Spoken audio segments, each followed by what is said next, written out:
Hi, this is Dave Mass for HolmesCountyTicket.com. Welcome to Ticket TV. We are joined in studio today by West Holmes Lady Knights coach Lisa Patterson. Lisa, welcome to the show. Thanks, Dave. I appreciate it. All right, Lisa, another fantastic year for you guys underway here in the process. The tournament trail has started and you guys are rolling along as usual. Again, that's something you've become very accustomed to. How have you seen this group mature over the years here? I mean, it's a veteran team, but it's not a veteran team. I mean, you got a lot of youth. How has this team matured from the start of the season this year to the end? I think we've matured quite a bit. Kids have kind of fallen into their roles, and you get to this time of the season and you kind of narrow your bench down a little bit. But you think about a year ago, and kids that started a year ago were only Hannah and Britt, and the two Alexes came off the bench and were coming off and supporting us that way. So they've had to grow a lot because they're two totally different roles of being leaders out there on the floor now, and being the ones that are counted on to make the baskets or make the plays at different times. So I think they've matured a lot from the beginning of the year till now.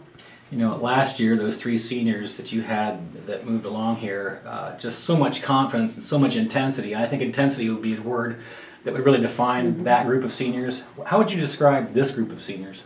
This group of seniors are kids that just, and I even probably described them as this way last year, they're the kids that do the dirty work. They're the kids that come every day, they don't complain, they don't, they're not born leaders, but they bring their lunch pail every single day and they come and they work. They do what's asked of them. They just, if you don't have those kinds of kids on your team, it changes you totally. They're workaholics, I guess. I'm positive that all three of those kids are going to go on and be extremely successful in their careers just because they've been raised up to be workers, and they're just going to, they're going to be given a task and they will finish that task from start to end. They'll be through it 100%, and those are the kind of kids they are. And you talk about filling roles, and the two Alexes obviously come to mind here. How has that transition gone for them to go from the role players off the bench into that kind of key roles? Because both of them play big roles for you. Yeah, like we just said, they come off the bench last year, and now they've started every single game their senior year, and they finally had that opportunity to. They just were in a class that followed, the kids ahead of them, and the ball's in AB's hands a lot. Alex Brown has to make tons of plays for us. She's a kid that we look to shoot threes. She's our most consistent three-point shooter. She's just a kid that has to play with composure and kind of always has coming up through. I remember AB when she was a little kid and used to wear knee pads coming to camp every year, and a kid that comes with knee pads on for basketball, she's going to get after it because she's thinking she's going to get on the floor, and that motto hasn't changed for her. I always tell her, you need to get some knee pads because her knees look like, she's been beat up. So she's a kid that, just consistency for us. Alex Starr is an undersized post and always has been, but for some crazy reason she's our leading rebounder. Yeah, she's not afraid to throw herself around. That's for sure. You take a kid that's 5'8", maybe. I don't think she's even 5'9", and to make her your leading rebounder. She reminds me a little bit of Bethany Molnar. She gets the most out of her body. She's not the most gifted kid athletically, but she gets the most out of her body, and she pours her heart and soul into, once she steps foot on that floor, you can see it in her eyes that she's ready to go. Yeah. Well, anybody that's not living under a rock for the past year knows that you guys were a perfect 29-0 last year, Division II state champions. As you've progressed through this year now, has that put an X on you guys' backs? And have you seen a lot of that with teams kind of giving you their very best? Yeah, I think so. Especially with our league. We've been fortunate to make it through our league and, pretty much unblemished until this year for quite a few years in a row. And I always tell the kids when we go out and step foot on the floor, these kids are tired of losing to you. Sooner or later, somebody's going to get us because they're sick and tired of losing to us. Yeah. And they want a piece of West Holmes and to be able to say, we're the ones that beat them. And I tell you what, Clear Fork had a party afterwards. There was streamers, there was confetti. I mean, it was a big deal. And I think that kind of made the kids realize, I'm not just making this stuff up. It really is like a state championship to those teams. Yeah, it was theirs, really. Yeah. I mean, that's to stop your streak. I know it was, what, 46 in a row? Yeah, I don't keep track. But those 5 consecutive conference championships, it's easy to kind of slide past that, but that means a big deal. That means a lot to you guys, doesn't it? Absolutely. Every year we want to, come out and win the league. That's certainly one of our goals. And we were lucky enough to get it again this year. So next year we'll put that thing at the top of our list again. And you talked about teams having it in for you. When you're that successful, people tend to hate you. And yeah, you're right. They do. We're not well liked in the league, and most of our opponents, they want to. The fans don't really care for us, and we always tell our kids that we just need to be respected amongst ourselves and take care of each other, and don't do anything that would cause that to be harmed. So. Yeah, and the thing is, it's not the kids and the coaching staff or any of that breeds that. It's simply winning that does it. Right. Which it's too bad, because this is about as nice a group of kids as you'd ever want to see. They're extremely nice. We're always complimented. Like, we go to Tri-Valley and they just love us, because we try to tell our kids that, life's really about relationships, and if you can't talk to people and say please and thank you when you walk in the door, then, really what's the idea of it? And the Harold E. Meyer Award from the OHSAA, that speaks volumes to your program as well as the rest of them at West Holmes. Sure. I think that's something that, growing up in Holmes County, that's just kind of expected out of us. Yeah.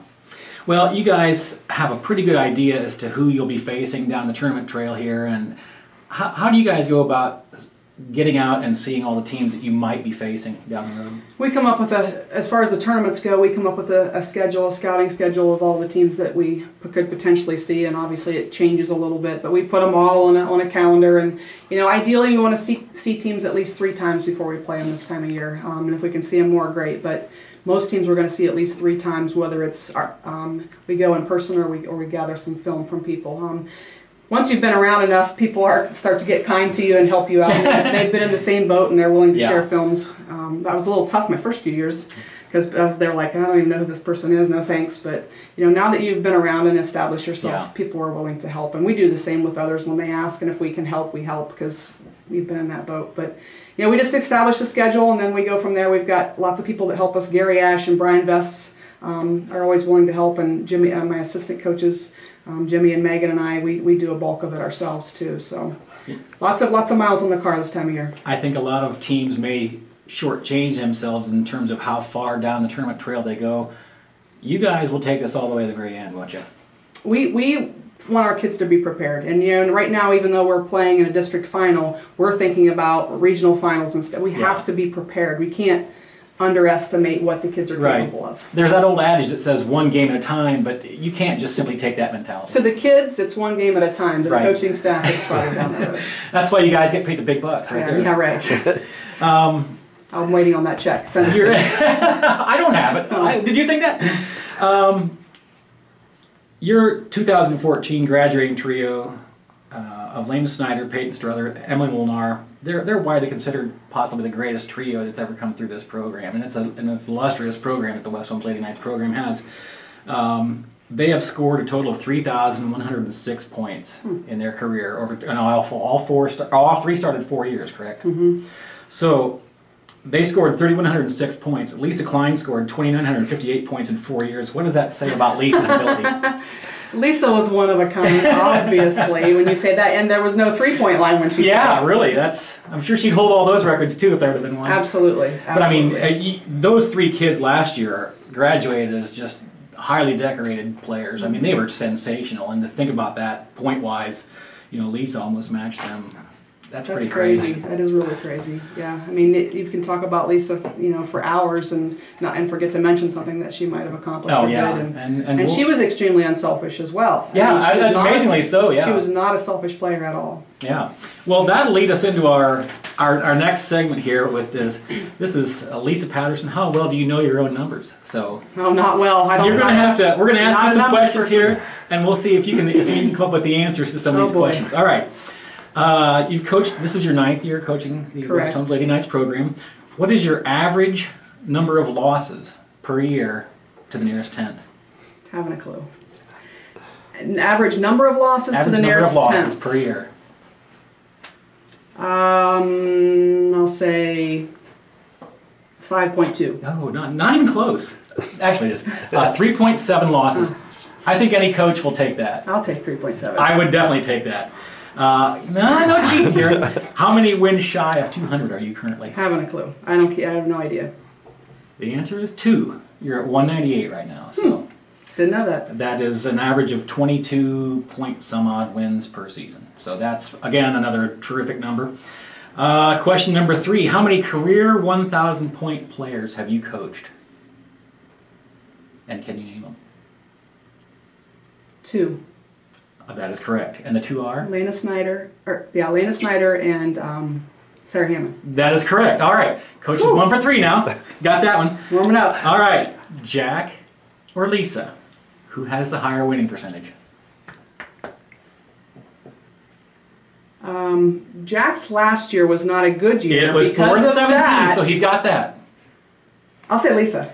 Darn it. You are 198 and 34, which is an 853 winning percentage. Jack is 321 and 48, which is a 869. So he's got you by just a tiny little bit. But I did beat him. Well, that's important. All right, so but it's very close, and then if you can hang with Jack Van Reeth, that says a lot about you. So that's good. All right, last year your Lady Knights set a school record for assists in a game. How many assists was that, and against who? Ooh, assists in a game. I think major blowouts here. Was it against Lexington? No, it was not. This was a tournament game. Oh, it was against Edison. It was against Edison. 29. Oh, yeah, that's correct. Did you know that? I somehow was in there somewhere in the file. I just pulled it out. All right. You were a part of the 1984-85 state championship squad. That team set a record for steals in a game. How many steals was it? And against who was it? This is the team that you set just about every school record in a game is set against this team. Was it against in this Coventry? game. It was against Coventry. Any guesses as to how many steals? It's a ludicrous number. 35. 56. Holy cow. 56 steals in a game. Lisa Kline had 15. My question is, how many did Lisa have? Can't you remember back to those days? Cannot. Well, we don't know that answer, so but No you recollection. at least got the Coventry. All right, lastly here, if you added up the height of your varsity team's 15 players, how many feet tall would they be?